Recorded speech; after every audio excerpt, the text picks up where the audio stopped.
Lorsqu'on atteint l'âge de 80 ans, la procédure de renouvellement du permis de conduire devient plus fréquente, avec des évaluations médicales tous les 2 ans.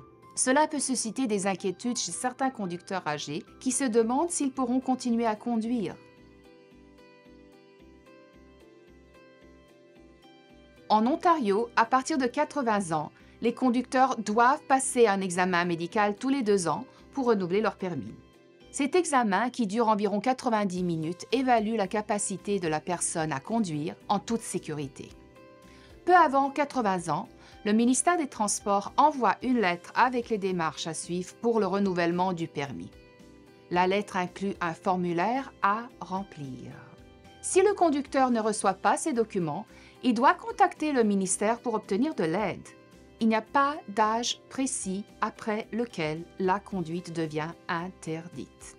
La capacité à conduire est évaluée en fonction de la condition de la personne et non de son âge. Chaque personne vieillit différemment et l'âge n'est pas le seul facteur déterminant.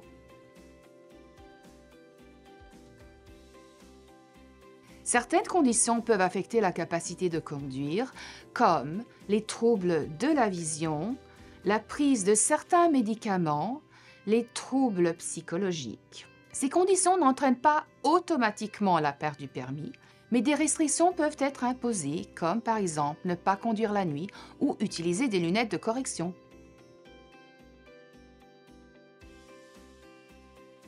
Si les comportements suivants qui peuvent mener à une perte de capacité sont observés, il est conseillé de consulter un médecin ou de contacter l'entité qui émet les permis pour une évaluation. Les comportements en question sont perte de mémoire, mobilité réduite, trouble de la vue ou de l'attention, réaction plus lente.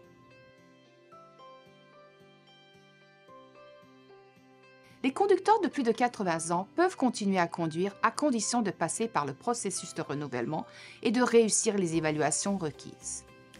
Si le processus n'est pas suivi, le permis sera désactivé, ce qui peut entraîner des pénalités en cas de conduite sans permis valide.